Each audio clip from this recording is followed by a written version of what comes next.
Good afternoon, welcome back.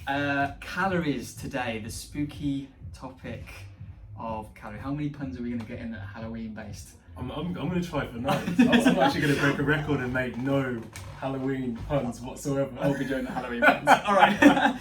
No, today the topic being calories. The first video that we're going to do that's going to be totally specific based around one area. Something we come across pretty much every day. Every single day. There's always someone who comes up to you like, oh, I don't like this bit around here. How do I lose that? What magical exercise there isn't? It's your calories, right? Absolutely. It's what's going in and what's going out in terms of you using. Yeah. And I think sometimes when you say to people, look, listen, your diet is so important here. 70%, 80%, there's so many numbers that are flung about. Mm-hmm. But what you need to understand is your diet is very important. Yeah. You could lose weight on just diet alone. Well, this is going to be something we're going to talk about, isn't it? So we're going to talk about health and diet, which I think you're going to be kind of taking lead on that a little bit. Trying to. And what I'm going to try and talk about a little bit more so is educating them with calories and weight management. So we're going to call it weight management for the video's purposes, because it's not just talking about weight loss, because not everyone's goals are that, or it's not even maintenance. Some people want to bulk up and get bigger and stronger. So it's kind of managing each way and getting hopefully a different understanding and different thought process about calories. And these chats, as always, are going to be how we'd be talking to clients. So it's going to be easy for you guys to hopefully digest and get a different perspective on calories. So do you know how many calories you should have a day? Apparently my maintenance, what I was working with another PT, is that we got up to about 3,600 calories. Wow. And when I first heard that number, I was like, that number is huge. I think I'd maybe have been under eating for a very long time. Yeah. I must have had like a 700 deficit, I think. Wow. I think I used to go on MyFitnessPal and I used to enter in all my stats, and it used to say something like I should be eating about 3,000 calories. I thought, wow, that's a bit too much. Yeah. And then I'd try and hit about 2,600 each time. And it was just, I just thought, when I got to 3,600, I was struggling. Yeah. And then your body adapts. Absolutely. You know, you start becoming way more organized in what you do with your food. You know, I'd get to the end of the day and I think, I've missed a meal, why did that happen? Yeah. I'm about 500 calories short today. Yeah. Why is that happening to but I was never hard on myself. Okay. Whereas I think that's always a very strange thing that happens. People are very hard on themselves if they're over or under. I think this is certainly for me, I don't know my calories. Off the top of my head, I would never be able to tell you my maintenance calorie goal. But firstly, I don't feel like I'm overweight or underweight. I'm managing and I can eat flexibly. I know what I should be eating and how I should be eating, yet if I go out and have a meal out, I don't worry what's in that, and then therefore I don't track anything. And that's quite important because there's always a way that works for everyone, isn't there? Definitely, there definitely is. We'll touch on Weight Watchers and Slimming World. very briefly, because I'm not trying to get, I'm not trying to get any lawsuits. Okay, we won't say those names again. We won't say those. There's diet techniques, and another one that was brought up on Instagram was if it fits your macros. Yeah, that's a big one. You can use these point system diets as much as if it fits your macros, if it is calorie counting to very specific individual calories, or flexible. Yeah. And kind of managing and working out what you're eating on a daily basis. Okay. So I think personally, when it comes to talking about calories, I think we should dive in and really just talk about, I guess we're saying about our resting. What does that really include? I want to just jump above that. Okay, let's just I'm just going to override you. What is a calorie? Oh man, I think these guys need to know. See, there's that textbook definition of it effectively just being a measure of energy that is required to kind of raise something by, is it just a single degree, isn't it? Almost exactly that. Yeah. So it's the energy that is provided to you from that piece of food, and the quantity of that piece of food, and it's the burning rate of it. Okay. So it's how quickly then we can break down those bits of food within our system to then use that as an energy source and help us move and live and survive. And that then leads us on to what we're about to do. So we've got a couple of complicated breakdowns. He has a load of complicated So on a on a daily basis, we'll round it to like a 2,000 calorie a day diet. Nice, easy numbers. So we have a few things that we need to be aware of here. Is firstly your BMR, or your basal metabolic rate. That's number one. And we're going to put that over here somewhere. put We're it- going to have a put little it on list. We'll cover Naim again. So BMR, basal metabolic rate. The easy way I explain this, and if you do this any differently, your clients jump in. I call this your coma calories. Okay.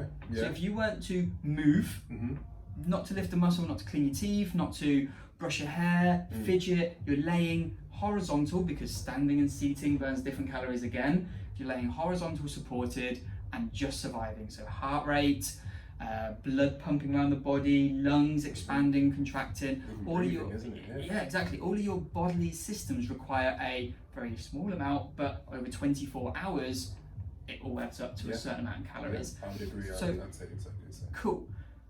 On about a 2,000 a day calorie maintenance, your BMR will be approximately 13 to 1,500 calories, and that you sort of agree it's about I'd agree. 70%. Yeah, I'd agree. And as we call this your coma calories, the other 30%, which we'll put down here somewhere, are then your activity based. So this is your, we said about them, like fidget calories. Yeah. So what you just done there has I've taken. I've lost 2 He's calories. losing off 10, weight. But those little fidgets, what we're doing every day, my hand movements, blinking again, we're moving around, we're picking our phone up, we're scrolling Instagram, liking our posts, are all taking little calories. So we call these non-exercise activity calories, or non-exercise activity thermogenesis, but that's the complicated way. Which is called what? NEAT, isn't it? NEAT, Yeah, so we all have- non-exercise activity thermogenesis. And then we have the exercise activity thermogenesis. So eat. Eat. So you've got NEAT and eat. And obviously the more you're exercising, as in on the gym floor, lifting weights, body pump, yoga, cycling, whatever you do, is going to be very specific to your eat calories. And that's going to vary from every single day. If you're training 6 times a week, 7 times a week, your eat is going to be much bigger than someone that doesn't. I agree. Totally agree? I really agree. And I think sometimes, just to add to that, people think that eat is kind of, and when we contrast it with BMR, like BMR 70%, let's say, for instance, people would think that their eat is the biggest thing. So they think if they don't exercise, they're not burning calories. Absolutely. As you've just seen just there from that little interaction exchange that Ben's just produced, you're burning calories even from this movement. Yeah. I'm burning something from doing that. Absolutely. And we need to adjust and kind of think like that. You know, exercise helps, but it's not the 70%. No, absolutely. You'll burn more laying there, but don't, And a lot of people, you hear relatives or friends just doing a whole weight loss food diet. You know, they've perhaps never done anything, never been into a gym, maybe up to their activity levels a little bit, taking stairs rather than taking a walk. Like people just walk at night time and they're like, Absolutely. mate, I used to walk to school and I've lost so much more weight. and that's increasing your eat. Yeah. So that's you're increased my eat. exactly. So Not my BMR, not anything else, but the final one that I just want to put in here, and it's about 5%, 2 to 5% of our daily calorie expenditure is actually burning the calories that we're eating. yeah. So it takes a spark to light a fire. Yeah. So that's kind of where we're at. To burn the calories that are going in, about 5% of what you're eating gets burnt, just to break that down. Does that make a bit of sense? Yeah. Cool. It is. So on a daily basis then, from a very easy perspective, if you are looking to lose weight and you know your maintenance is 2,000 calories, being below that, you're going to lose weight. Yeah. You're in a deficit. The big thing, just quickly, because I know we've only got 15 minutes, Yeah. I want to make sure that we're understanding this. So if you're 2,000 calories a day, that means 2,000 times 7 is a weekly allowance. Now if you're 100 calories over your weekly allowance, you're gaining weight. Of course. If you're 100 calories over your yearly allowance, you're gaining weight. So in theory, this is credit that your body is needing in terms of calories every single day. If you're burning more, you will lose. If you're burning less, you'll... Yeah. Hang on, I've got that the wrong way around. No, flip 'em round. Flip 'em round. There we go. So if you're burning more than you're eating, you will lose. If you're eating more than you're losing, you'll gain. That's it, the energy balance equation. And the way to think about it, sorry, quickly, this is the last one, is if you're eating over a yearly basis less than what you need, at the start of the year, you'll weigh more than what you do at the end. Say it one more time. Man. There's a lot to wrap up. Over a yearly basis, if you're maintaining less calories than what you should over the year, you'll weigh more at the start of the year than what you do at the end. Of course. On, like it's scaled, isn't it? So over time you'll lose. And that's it. I think we just need to think about it like that in terms of how we eat. Think about it weekly rather than daily. You know, you're a lot more easier on yourself when you think about it weekly. If you're short or over 100 calories on one day, you can complement that with another day. Absolutely. And people don't do that a lot. No. They'll be like, oh my gosh, I'm 88 calories over on a Monday. I'm gonna get fat. Or I've eaten this chocolate bar, I'm gonna get fat. No, it's your calories, it's your intake. And think about it on a weekly scale, you can balance it any way you want. And that's what people forget from time to time. Absolutely. If you've got 2,000 calories a day and you want to lose weight, you can eat 1,500 calories of anything you like, as long as it is less than that 2,000. However, drop that. Health. Health is wealth. Health is wealth. So don't be stealth when it comes to health. So health is wealth, don't be stealth. Yeah, man. So come on. A big thing with myself is that I've got to the point now where, especially with what Ben was talking about, I used to do if it fits your macros, all cool. And then I used to pay more attention to what that food was giving me. So when I became a bit more interested in the micronutrients, you know, your vitamin D, your vitamin C, I actually started taking those as supplements and seeing different changes in myself. Magnesium, I slept 10 times better than I ever have done.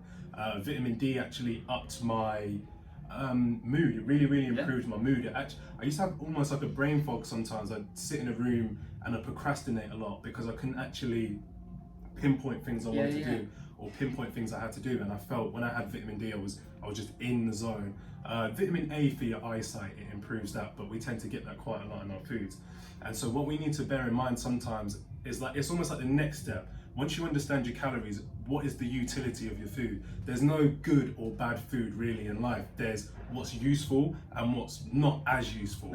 Again, smashing chocolate bars, great, they taste amazing. Some of them taste absolutely disgusting, but some of them. But what is it giving you in terms of your micronutrients? Because that's what your body needs. You know, we function on enzymes and stuff like that. The vitamins within our body kind of act as enablers, so they actually enable you to use your enzymes more effectively and efficiently within your body.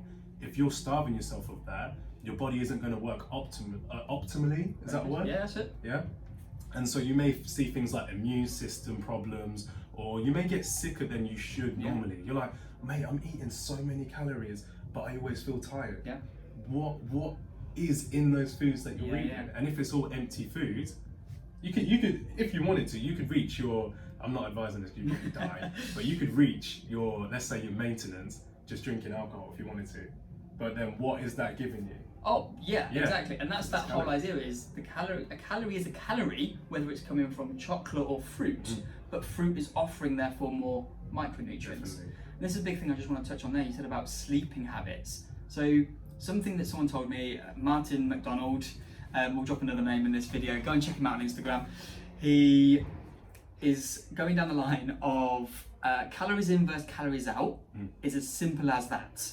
However, it's not that simple because things like hormones and chemicals get released when we don't sleep well. So having good levels of vitamins is then going to help you sleep well, therefore keeping your calories low. So little things like this that adds, if you can stick to a strict calorie plan of less calories than what you should to lose weight, you'll get there. But you'll be fighting an uphill battle if you're not balancing the health side of things, as you were saying. For sure. Something just quickly to add before, because we've got about just under a minute left. Because something is a protein doesn't mean it solely contains protein. Because something is a carbohydrate doesn't mean it doesn't contain a fat or it doesn't contain protein too. A lot of the time people will be snacking on things like, let's say crisps for instance, because they are baked in oil, some of them, they do contain fat. Or sometimes because of the ingredients that are used, there are proteins to an extent in them. So don't just think because, like even veg, people think because they're eating veg, they're not eating any type of macronutrient at all. Veg are mainly carbs, they're simple sugars. So we always need to kind of think about that as well. What is really the demon? We need to make sure we know what that is. 100%. And I think this is going to lead us on because we're going to need another video. But Yeah, hopefully you guys have enjoyed it. Drop any questions, comments down below. See you soon.